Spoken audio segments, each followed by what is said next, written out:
మెదక్ జిల్లా రామాయంపేట మండల కేంద్రంలో అఖిల భారతీయ విద్యార్థి పరిషత్ నాయకులు నిరసన కార్యక్రమం చేపట్టారు. రాష్ట్ర వ్యాప్తంగా పెండింగ్ లో ఉన్న ఉపకార వేతనాలను విడుదల చేయాలని డిమాండ్ చేస్తూ ఏబీవీపీ ఆధ్వర్యంలో నిరసన ర్యాలీ చేపట్టడం జరిగింది. సుమారు అరగంట పాటు విద్యార్థులు ప్రభుత్వానికి వ్యతిరేకంగా నినాదాలు చేస్తూ రాస్తారోకో చేపట్టారు. వెంటనే స్పందించిన పోలీసులు ఘటనా స్థలానికి చేరుకొని ఆందోళనకారులను బలవంతంగా అరెస్ట్ చేసి స్టేషన్ కు తరలించారు. ఈ సందర్భంగా ఏబీవీపీ నాయకులు మాట్లాడుతూ ముఖ్యమంత్రి రేవంత్ రెడ్డి విద్యార్థుల పట్ల సవిత తల్లి ప్రేమ చూపిస్తున్నారని, ప్రభుత్వం వెంటనే స్పందించి రాష్ట్ర వ్యాప్తంగా పెండింగ్ లో ఉన్న 7,000 కోట్ల ఉపకార వేతనాలను విడుదల చేయాలని, లేని పక్షంలో ఆందోళన ఉధృతం చేస్తామని హెచ్చరించారు. ఈ కార్యక్రమంలో ఏబీవీపీ నాయకులు సంపత్, ప్రణయ్, దీక్షిత్, సతీష్, అశ్విత్, అభిషేక్, భరత్, దేవదాస్ తదితరులు పాల్గొన్నారు.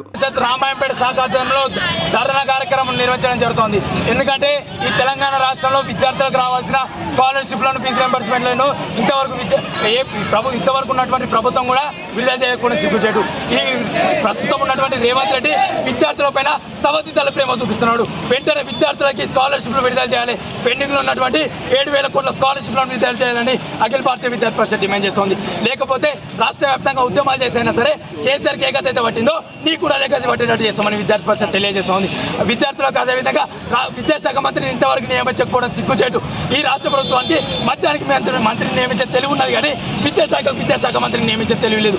వెంటనే విద్యాశాఖ మంత్రిని నియమించాలి. అలాగే వెంటనే విద్యార్థులకు పెండింగ్ లో ఉన్నటువంటి 7,000 కోట్ల స్కాలర్షిప్లను వెంటనే విడుదల చేయాలని చెప్పేసి అఖిల భారతీయ విద్యార్థి పరిషత్ డిమాండ్ చేస్తుంది. లేకపోతే రాష్ట్ర వ్యాప్తంగా ఉద్యమాలు చేసైనా సరే, నేను గద్దె తిప్పైనా సరే మా విద్యార్థులకు స్కాలర్షిప్లు అన్నట్టు మేము తెచ్చుకుంటామని అఖిల భారతీయ విద్యార్థి పరిషత్ తెలియజేస్తుంది. జై హింద్, జై భారత్.